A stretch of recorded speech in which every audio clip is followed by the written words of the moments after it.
நன்றியுரை துவங்கும் முன்னு ஒரு விஷயம் சொல்லிக்கிறேன். அதுக்கு என்னுடைய மகனுடைய சொல்லை கடமா எடுத்துக்கிறேன். நான் பேசி முடிச்ச உடனே இதெல்லாம் நான் தான் எழுதினான்னு கேட்டுறாதீங்க. ஏன்னா எப்போதுமே இயல்பாவே பேசி பழகி போச்சு. அதனால ஜெயபாஸ்கர் சார் சொன்ன மாதிரியும் என் பையன் சொன்ன மாதிரியும் எழுதும்போது நான் வேளாளு, இப்போ இப்படிதான் அதான் சொல்ல நினைக்கிறேன். அப்புறம் இன்று கூடி இருக்கிற அத்தனை கூட்டமும் என் குடும்பத்தினரை எல்லாரும் சொன்னாங்க, இன்னைக்கு பெரிய மகாகவின்னு நினைச்சு யாரும் வரல. இல்லை, வந்து இந்த விழாவில் பங்கெடுத்துட்டா நாளைக்கே பத்திரிகையில் முதல் செய்தியாக வரும் என்று வரவில்லை. இவர்கள் எல்லாம் என் அன்பால் தான் ஈர்க்கப்பட்டு வந்திருக்கிறார்கள். அவர்களை நான் அதுபோல் நேசிக்கிறேன். அவர்கள் இங்க இருக்கிற எல்லாரையுமே நான் சொல்கிறேன். எல்லாருமே எனக்கு நெருக்கமானவங்க. யாருமே இங்க போலித்தனமா காட்டிக்கணும், இல்ல பத்திரிகையில வரும், செய்தி வரும், டிவில வரும் அப்படின்னு சொல்லி வரல. எல்லாருமே தூரத்துல இருந்தெல்லாம் வந்திருக்கிறாங்க. டிக்கெட்லாம் கிடைக்கலன்னு சொன்னா பாலஜோதி இப்ப வந்திருக்கிறார். அந்த மாதிரி எல்லாருமே இங்க இருக்கிற ஒவ்வொருவருமே என்னுடைய அன்பில், நேசத்தில், என்னை அங்கீகரிக்க வேண்டும் என்ற எண்ணத்தில் எழுதுகிற எனக்கு ஒரு ஆதரவை கொடுத்து வந்திருப்பது மட்டுமல்ல, இங்கு எல்லாரையும் ஒன்று சேர்த்திருப்பது தமிழ்தான். ஏன் தமிழ்தான் அப்படி சொல்றேன் அப்படின்னா, நான் ஒரு கவிதை எழுதினேன் கொஞ்ச நாளைக்கு முன்னாடி. என்னுடைய இந்த கவிதைகள்ல காதல் நிறைய இருக்குது, உண்மைதான். பிரிவு வலி இருக்குது, கடைசி அவனை வர வைக்கக்கூடிய ஆற்றி மீன் குழம்பும் இருக்கிறது, எல்லாமே இருக்குது. அதோட ஏன்னா ஒரு இன்ஸ்டாகிராம் ரீல்ஸ் கூட பார்த்தேன். சாக போவான் ஒருத்தன், எனக்கு காதலே வெறுத்து போச்சு, என்னை விட்டுட்டு போயிட்டான், நான் சாக பறங்கும்போது அந்த அம்மா சொல்லுவா, மத்தி மீன் பொரிச்சு வச்சிருக்கு, வேணாமா உனக்கு என்னன்னு, அதை நான் பெற சத்துக்கிறேன்ட்டு போவான். அந்த உணவுங்கிறது அப்படி ஒரு சுவையானது, இழுக்கக்கூடிய ஒரு விஷயம். அதனால உணவும் அந்த மாதிரியான விஷயம் தான். அதோட நானும் சுவைத்து உண்ணக்கூடிய ஒரு ஆள் தான் நானும். அதோட என்னுடைய இயற்கை தான் என்னை எழுத வைத்ததுன்னு சொல்றதுக்கு நிறைய காரணம் இருக்கு. நான் பிறந்ததுல இருந்து பார்த்த பச்சை பசிய அந்த பூமியும், அருவிகளும், ஆறும், மலையும், குளிர் பூக்களும், பனிநீர் பூக்களும் தான் என்ன அவ்வளவு ஆசை தூண்டியது. நான் என்னுடைய கவிதை ஒன்றில் நான் எழுதியிருப்பேன், எப்படி நான் வருவேன், மூங்கில் காட்டை விட்டு மூளும் மண்டை விட்டு நான் எப்படி வருவேன் அப்படின்னு சொல்லி இயற்கை கேரளா விட்டு வர்றதுக்கு யோசிச்சிருந்தேன். ஆனா இங்கே வந்த பிறகுதான் எப்படி நான் இனி திரும்ப போவேன், நான் எதுக்கு போகணும், நான் போக மாட்டேங்குதான் இருப்பேன். ஏன், நான் எழுதின 2 நூலுக்கும் ஒரு கவிதைக்கும் இவ்வளவு பேர் வந்து இருந்து பெரிய பெரிய அறிவுஜீவிகள் சொல்லலாம், அல்லது கவிதை நேசிப்பாளர்கள் சொல்லலாம், தமிழில் கரை கண்டவர்கள் என்று சொல்லலாம், எல்லாரும் வந்து என் முன்னாடி உட்காந்து எனக்கு ஆதரவு அளிக்கும் போது நான் கண்டிப்பா இங்கேதான் சார் இருப்பேன். அடுத்த புத்தகத்துக்கும் நீங்கள் எல்லாம் வந்து இதே மாதிரி இருந்து அணிந்துரை, வாழ்த்துரை, எல்லா உரைகளும் எனக்கு கொடுங்கள், இன்னும் அதற்காக எழுதுகிறேன். அப்புறம் பெண்கள் எழுதுனா யாரை காதலிக்கிறோம், நல்ல வேலை ரிட்டையர்ட் ஆன பிறகு எழுதுனேன், இல்லைன்னா யார்ட்டையுமே பேச முடியாது. நான் ரிட்டையர்ட் ஆயிட்டேன், இதை உங்களுக்கு எல்லாம் சொல்லிடுறேன், டிக்ளரேஷன். ரிட்டையர்ட் ஆயிட்டேன், எல்லாத்தையும் புறந்தள்ளி எழுதலை, எல்லாம் இருக்கும்போது எழுதலை. இப்போ எல்லாம் முடிச்சுட்டாங்க, கவர்மெண்டே அனுப்பிடுச்சு, போங்க. அப்புறம் உட்காந்து என்ன செய்யலான்னு பார்த்தேன், சரி காதல் கவிதை எழுதுவோம். இப்போ என்னுடைய கவிதைகள்ல பார்த்தீங்கன்னா நாரை இருக்கும், சிவந்த கீரி இருக்கும், சிவந்த ஊசி முனையுடன் சிவந்த இதழ்களை சுருக்கி போகும் கீரி இருக்கும், குருவிகள் இருக்கும். இதெல்லாம் என்னை வீட்டை சுற்றி இருந்த விஷயங்கள் தான், எதுவும் புதுசு இல்லை. காதலும் எனக்குள்ள இருந்தது தான், புதியதல்ல. இந்த கவிதைகள் ஏற்புரையா நான் பேசணும்னு நினைச்சேன், ஆனா நல்ல வேலை நன்றி உரைனா ஈஸியா பேசிடலாம் அப்படிங்கிறதுக்கு சேர்த்து ஒரு 2 in 1 தான் பேசிட்டு இருக்கிறேன். இந்த கவிதைகள் என்னை எப்போதுமே என்னுடைய பழைய இடத்துக்கு தான் எடுத்து சென்றது. உங்களுக்கு என் வயசுல இந்த ஹுதாக்காக்கெல்லாம் தெரியும், ஒரு பொண்ணு பார்க்க வருவாங்க, பொண்ணு வர்ற மாப்பிள்ளை எப்படி இருக்காங்கலாம் பார்த்துட்டு அப்படிலாம் கொஞ்சம் கொஞ்சம் அங்கெல்லாம் பார்த்து ஓர கண்ணால எல்லாம் பார்த்து முடிச்சு, அவங்க இந்த வடை எந்த எண்ணெயில பொரிச்சது, நல்லா இருக்கு, இந்த பஜ்ஜி இதுல எல்லாமே சொல்லி முடிச்சிருவாங்க. ஆனா பதில மட்டும் சொல்ல மாட்டாங்க. போகும்போது என்ன சொல்லிட்டு போவாங்க, போய் கடிதாசி போடுறேன், கடிதம் போடுறேன். அந்த கடிதம் வரும் வரை அந்த பெண் காத்திருப்பாள். வந்துட்டு போனா பிடிக்குதோ பிடிக்கலையோ, ஆனால் தன்னை பிடித்திருக்க என்ற ஒரு கடிதத்துக்காக காத்திருக்கும் குடும்பம்.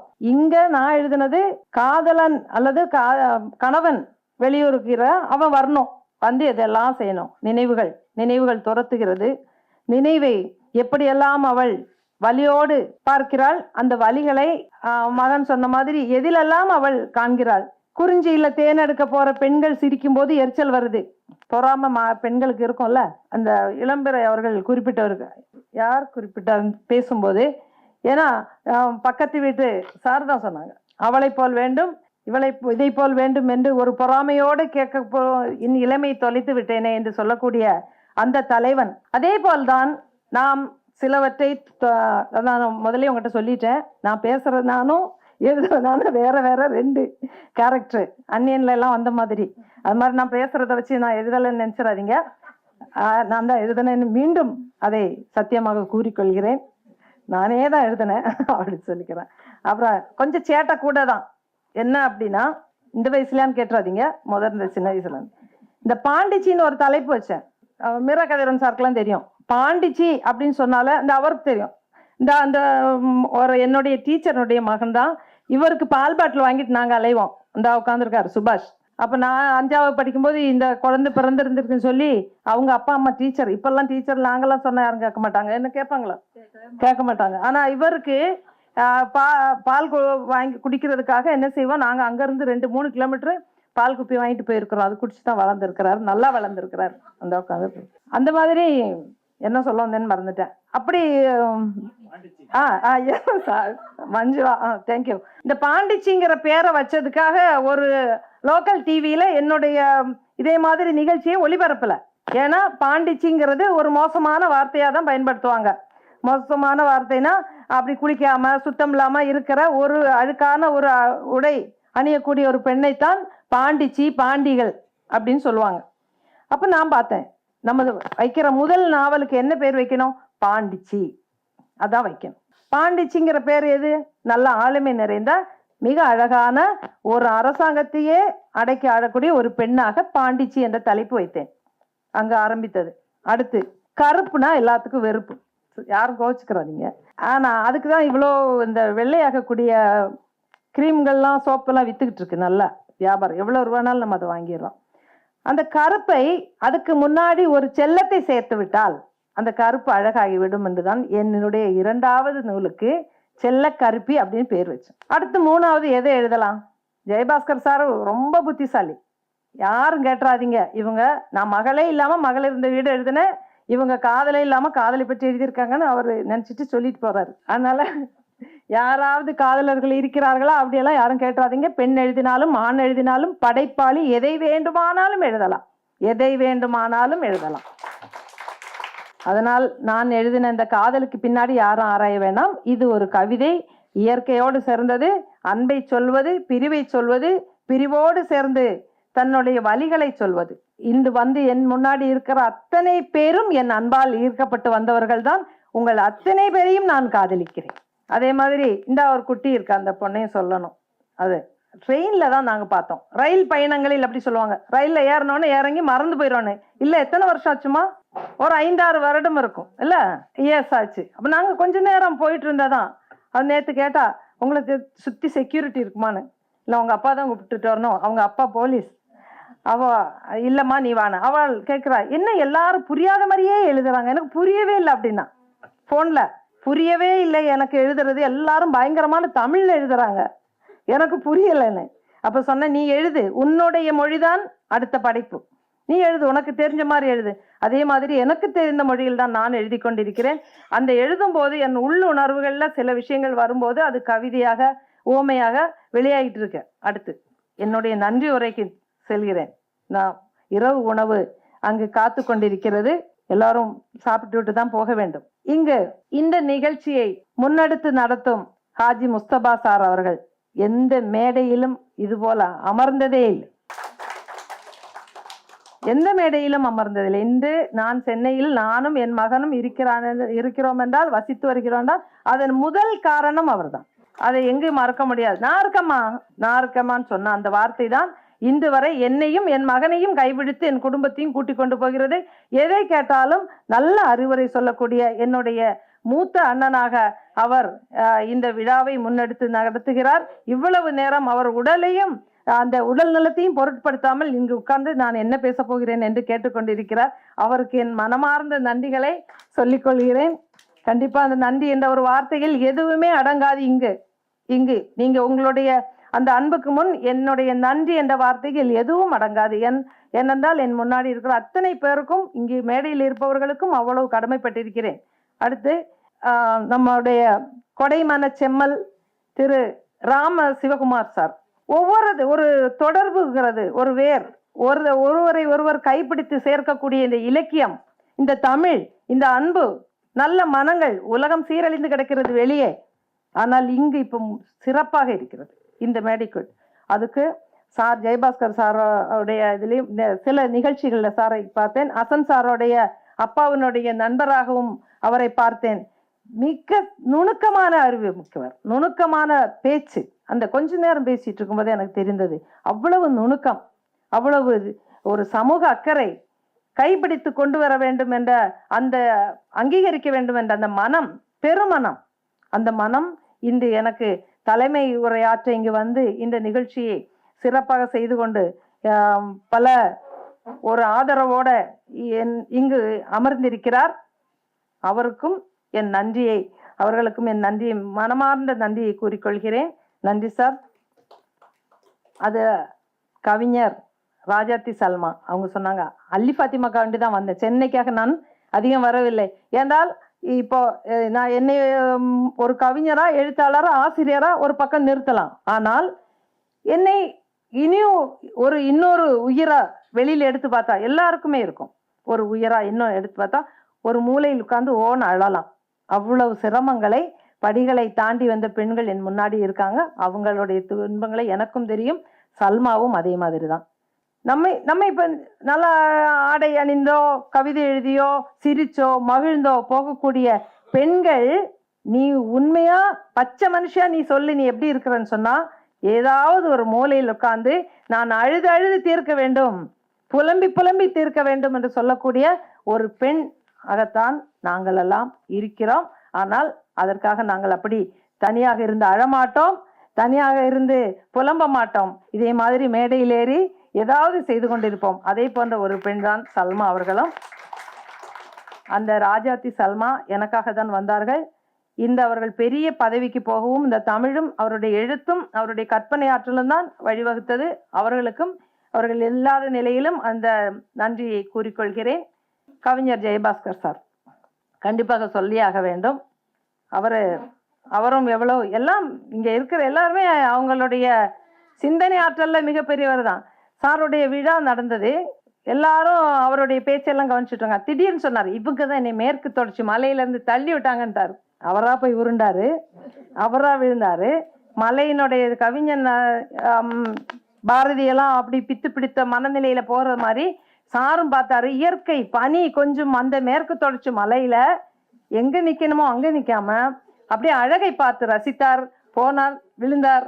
ஆனால் அதே அழகுல வளர்ந்திருந்த நாணர் புட்கள் அவரை காப்பாற்றி இந்த எனக்கு அணிந்தரை இறங்க மறுபிறப்பாக விட இங்கே கொண்டு மலையாளம் வருது சாரி உட்கார வைத்திருக்கிறார். அத மாதிரி அவரு சாருடைய இதை ஒரு வார்த்தையில் சொன்னார். அந்த மேற்கு தொடர்ச்சி மலையில் அப்படின்னு சொன்ன அந்த ஒரு வார்த்தையில அந்த வந்திருந்த அத்தனை பேருடைய கவனமும் என் பக்கம் திரும்பியது. ஆனா யாருமே தள்ளிவிட்டேன்னு நினைக்கல. அவர் விழுந்ததையும் அங்கு வந்ததையும் அவர் ரசித்ததையும் தான் நினைத்தார்கள். என்னுடைய கவிதைக்கு அணிந்துரை எழுதியது மட்டுமல்ல, எனக்கு நல்ல ஒரு வழிகாட்டியாக, எந்த குழப்பம் வந்தாலும் இப்போ இது முடிச்ச உடனே தான் கேட்பேன், என்னெல்லாம் சார் தப்பு பண்ண, அடுத்த மேடையில நான் சரியா பேசணும் சொல்லி தந்துருங்க.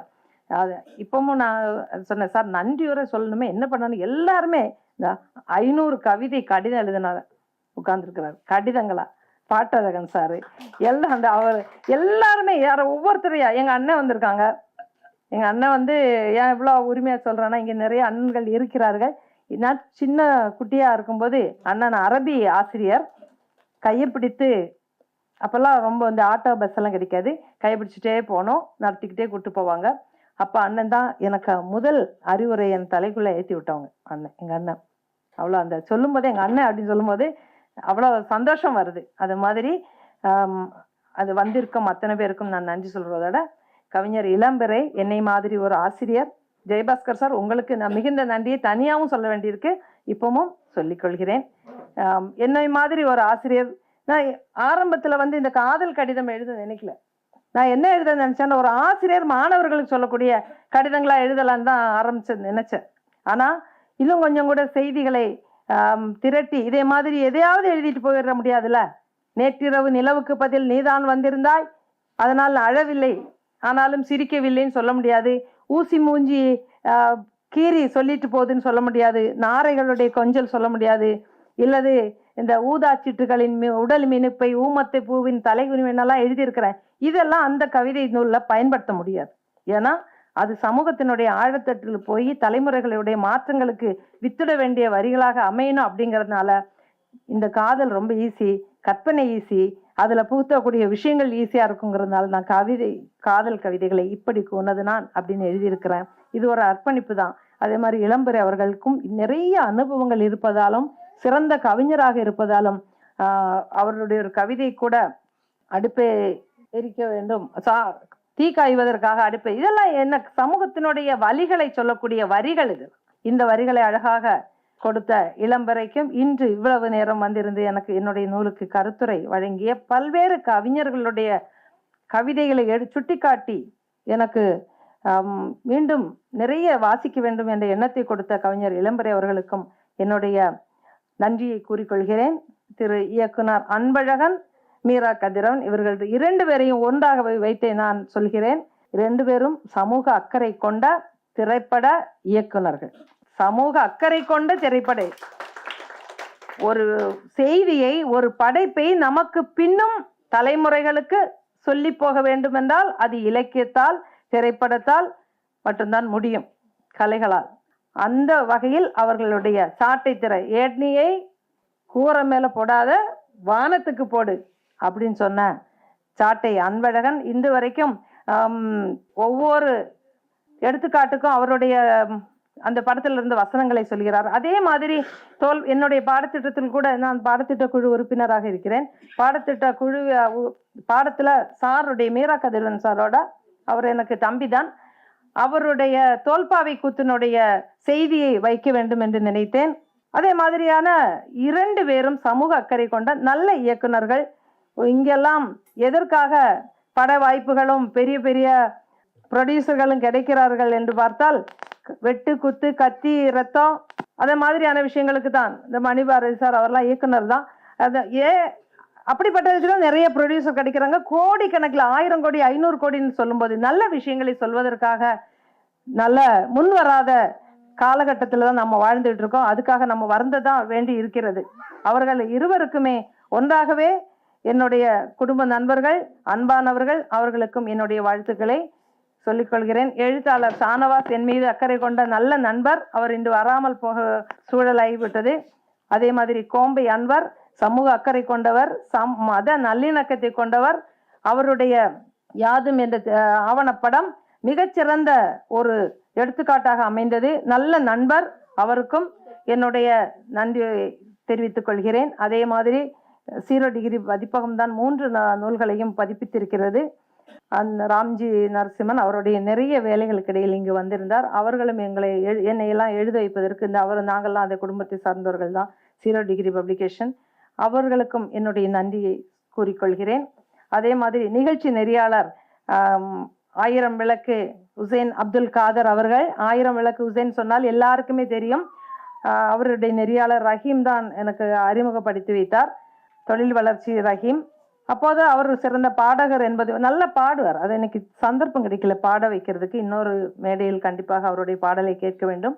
பாடல் இசையமைப்பாளர், நல்ல தொகுப்பாளர், நல்ல தமிழுக்கு சொந்தக்காரர். இன்னைக்கு உடல்நிலை சரியில்லாமல் இருந்தாலும் கூட நல்ல முறையில் இந்த நிகழ்ச்சியை கொண்டு சென்றார். இதெல்லாம் அமைந்தாலும் என் முன்னாடி அமர்ந்திருக்கக்கூடிய அத்தனை பேரும் என் அன்புக்கு இணங்கி என்னுடைய தமிழுக்கு அங்கிருந்து மலையோரம் வீசும் காற்றை இந்த தலைநகருக்கு கொண்டு வந்த எனக்காக வந்திருக்கிறீர்கள். மீண்டும் உங்களுடைய எல்லா ஆதரவும் எப்போதும் எங்களை போன்ற, எனக்கு மட்டுமல்ல என்னை போன்ற வளர்ந்து வரும், வயதால் அல்ல இலக்கியத்தால் வளர்ந்து வரும் எல்லோருக்கும் உங்களுடைய ஆதரவை தெரிவிக்க வேண்டும். ஊடக நண்பர்கள், இன்று எனக்கு நல்ல அன்போடு வந்து இருக்கக்கூடிய அத்தனை பேர்களுக்கும் இன்று உணவு சமைத்து தந்திருக்கும் எல்லோருக்கும் என்னுடைய நன்றியை, மனமார்ந்த நன்றியை, மகிழ்வையும் தெரிவித்துக் கொள்கிறேன். என்னுடைய மகன், மகள், மருமகள், அவர்களுடைய குடும்பம், அவர் கவிக்கோ மன்றத்தை சார்ந்த அத்தனை பேருக்கும் யாரையாவது மறந்திருந்தால் மன்னிக்கவும். நான் அப்படிதான் பாதியை விட்டுட்டு தான் பேசிட்டு இருப்பேன் எப்போதுமே. இருந்தாலும் அனைவருக்கும் என் நன்றியை மீண்டும் மீண்டும் கூறிக்கொண்டு விடைபெறுகிறேன். நன்றி, வணக்கம். இந்த வீடியோ உங்களுக்கு பிடிச்சிருந்தா லைக் பண்ணுங்க, ஷேர் பண்ணுங்க, கமெண்ட் பண்ணுங்க.